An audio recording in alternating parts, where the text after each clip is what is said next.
Hello all, welcome to auratrainings.com. In this session, we'll just perform a filtering on a select query and display the data based on a switch logic. So what we want to achieve in this one is, in earlier session, we have discussed how do we display a data based on a simple select query without any filtering criteria. In this session, we want to consider a select query with a filtering criteria based on the input parameters. We want to provide the appropriate output. Either you get a specific employee data or you get all employee data. That's a requirement we want to achieve in this particular session. So let's see the agenda. So the prerequisite is we are using the ATP database connection. So, and the table is EMP table, I'm using it. That's a prerequisite. And here, these are a couple of components which are required to design this integration. The first one is the REST trigger connection without any authentication. And the other next one is the ATP connection. And the integration type, I want to consider this application type with input parameter as IP underscore EMP number. And we also used a couple of feature as well as logger activities. Now, so this is a REST connection, which we'll be using it in our integration. So you can observe here, this is a type of role trigger and authentication is OAuth 2.0, no user credentials, and just simply test it. And if it is 100% correct, yes, you can use it. Next one is the ATP connection. And here, observe here, we require a service name when you want to configure the ATP connection. You require a service name, security type, wallet zip file, wallet password, and also the user name as well as password. And then you should be able to see your particular connection as 100% and it should be in a configured status. So these are the two connections which we'll be using it. And you can see the final integration, how it looks like. You can observe here the trigger connection, which takes the input. And then what are we doing is we are mapping the input parameter. And you can observe here, we're mapping the input parameter to the appropriate invoke logic. So in this feature logic, I'm trying to compare if user provides the employee number, so it will go to the root one. If they don't provide any employee numbers, so where the IP EMP number value will be null, I'll just simply go to otherwise. And then we'll try to get all employees, and you have a loop iteration. Similarly, in the above one, get one employee, the invoke activity get one employee. We are doing a parameterized SQL query in the first scenario. So this is how it will be, like just provide the employee number, and then when you click on run, you should be able to see your particular instance running only for once. For each iteration, it's only one. For each one, it is just only one iteration. If you observe the next scenario, wherein we are not providing any employee number, wherein it's nothing but a null, and you can observe here it is iterated 14 times because we have 14 employees in the empty table, right? So now we'll just try to check out this integration now. So this is the REST connection. So let me show you that. Let's make a note of our connection name and search it.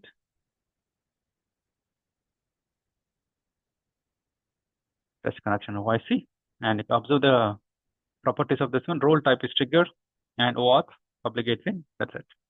And similarly, you can observe the other one, ATP database connection.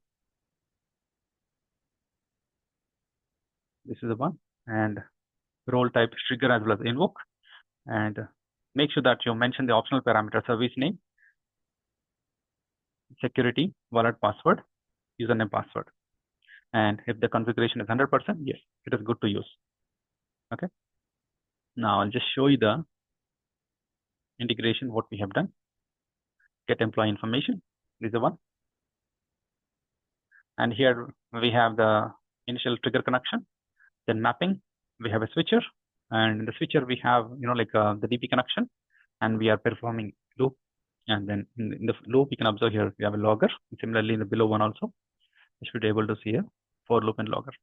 So now we'll design this integration from the scratch now. Okay. So I'll just click on application type. The integration type I want to use is application. So I'll just same name, but underscore test I want to consider. Yeah. And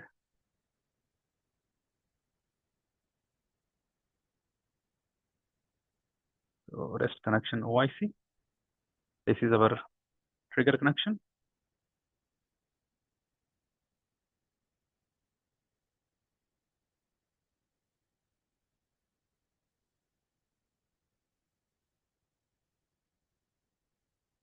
And we want to consider one input parameter.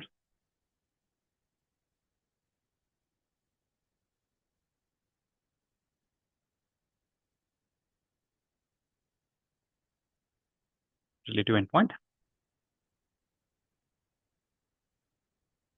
We can continue.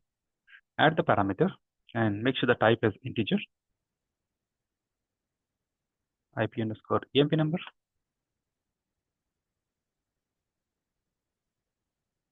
Continue. So our connection is almost done. This component is done. Next one is we want to consider, based on the value of this one, we want to call the appropriate logic, right?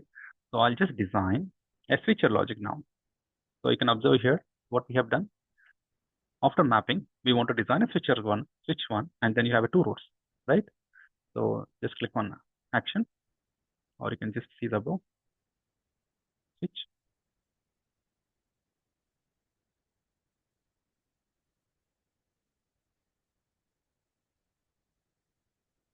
And what is the input parameter? It's a query parameter. And here,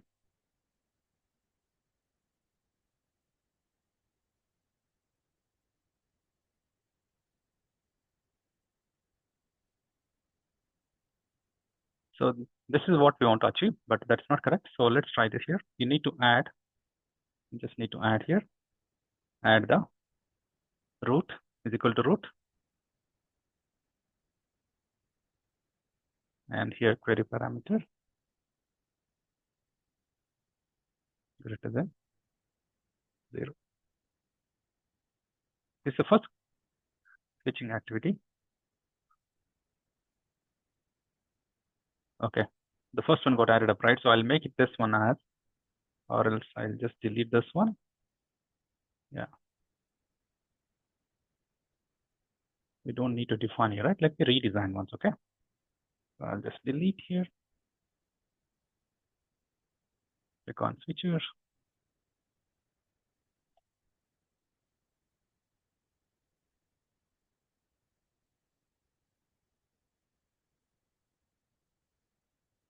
Which are for employees. Okay, so here, and now we'll just add is equal to root.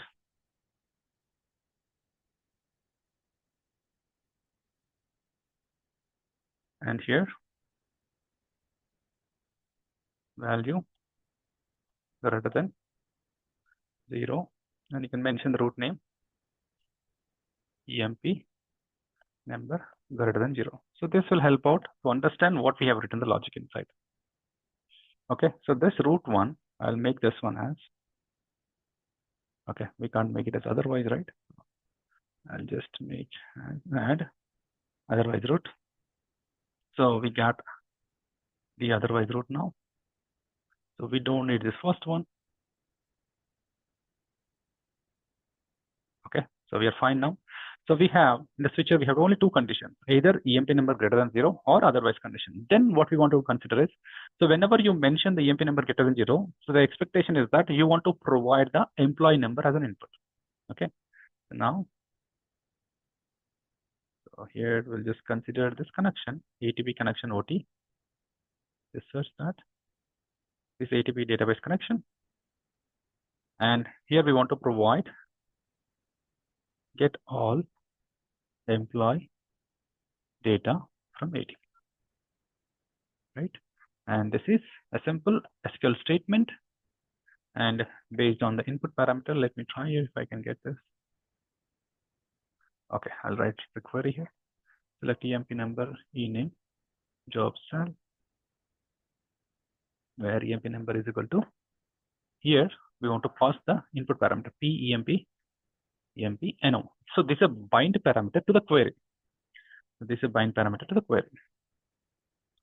Now validate, you have to click on validate, then only it allow you to perform continue.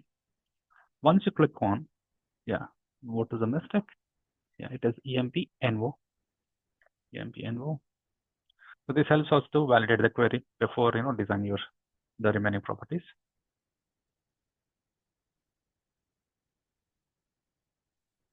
from EMP table. Yeah, we just mentioned, we forgot the table name. Continue. Nothing to change, nothing to add. Simply click on finish. Once you click on finish, it will provide a mapper because it requires an input parameter, right? So now it is a mapper, right? So now for this mapper, what do you do? We have to assign the input value, the IP number, which we receive from the user, to this P_EMP number. So that this query will take your input parameter. So this PMP number, the query parameter, the input parameter which we receive from the user, you just map that. Validate, it should be fine.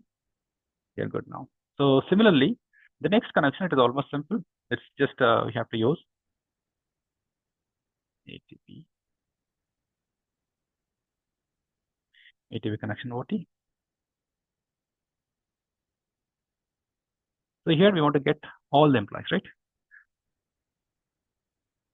Yeah, the above one is a mistake, right? So let's cancel this one first. Let me rename. Yeah, this is, yeah, I'll just rename here, edit. So these things happens in the real time when you do it. So yeah, so it will not allow you to modify, right? It will not allow you to modify anything. I mean, this endpoint name, it cannot modify it, right? So either you have to leave with this name, or the best thing is you just click on delete. Or other option I'll just provide you. Now let's say here I'll just delete this one. Now you can cut and paste here. The advantage here, cut. Here you have an option paste. So this helps us in reusing the thing rather than redoing it. Just click on cut, and here click on this one and paste. So now here the issue is in otherwise we don't need the mapping, right? In otherwise you don't need the mapping. So here, first of all, yeah, you don't need to disturb this one. What you do is, so in the invoke activity, we don't need parameters, first thing. So once you remove the parameter, automatically the remaining mapping will go off. So I'll copy this query for our reference. And here I'll just provide or remove it. Validate the query. Yeah, so the mapping has to be regenerated now. Just observe that. Finish.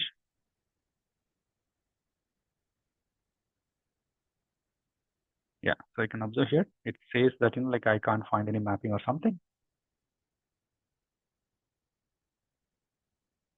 Yeah, that's it. So you can ignore this one or simply delete this one.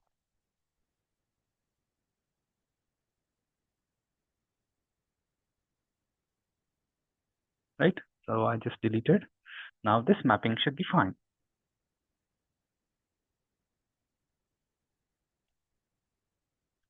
Yeah, let's try whether, yep, you don't find any red color icon, so it is good. Now in the EMP, this one, just get only one employee, right? Let's get that.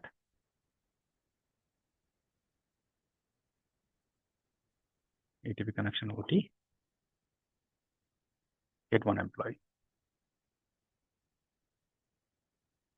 Get one employee. Same thing. Select, run a SQL statement, copy the query we have designed, validate. Perfect. Continue. Finish. Now it generates a mapping for this invoke activity, and we have to set that. You set it. What we have to set it? We just need to set IP EMP number to P_EMP number.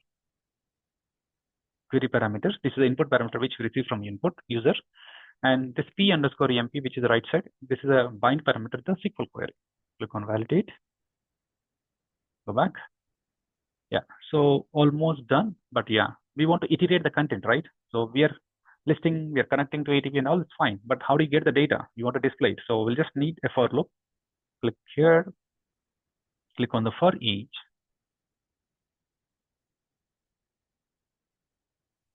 And so the output is in the get employee output. That is your repeating element. It generates an element name with a starting with F0 followed by your particular output variable name. So using this F0, you can use in a logger to print the respective employee data. So here, I'll just print the information using a logger.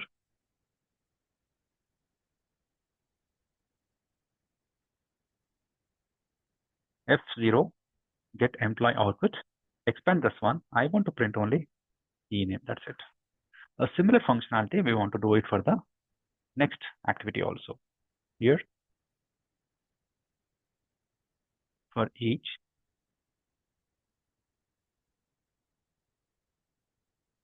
and here it is get all employee data, right? Expand this one, the top one. It generates F1. That is a variable you have to use in your logger. Action logger.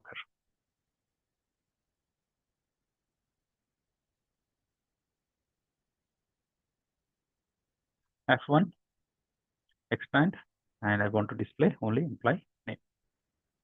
Drag and drop properly. Yeah, it's good now. And the final one, make sure that you set the primary business identifier. Just consider the input variable as the primary business identifier. That should satisfy. Query parameters, IP, AMP number. Save it. It is good for activation. Let's try. So it's whenever the status is configured, it means that it is not having any error information in the integration. Activate. Let's try. So I'll just go with the default.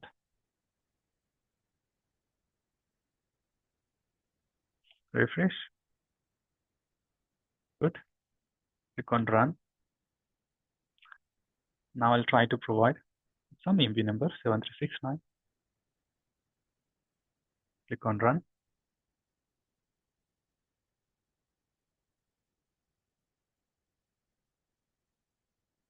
Refresh. Let us see whether do you receive the for loop. Yes, for each iteration, we are able to iterate it one time because we just provided only one input EMP number, and you can see the name as Smith. Let's say I'll remove this EMP number and just click on run. Now it should iterate 14 times as mentioned that the EMP table has 14 records. Let's try that. Yeah, perfect. For each iterated 14 times, you can see that logger Smith, and you can see the next iteration. You should be able to see other person name Alan, right? So this is all about how we can use a parameters-based logic in the SQL query. I mean, in SQL query using integration. Okay, thank you.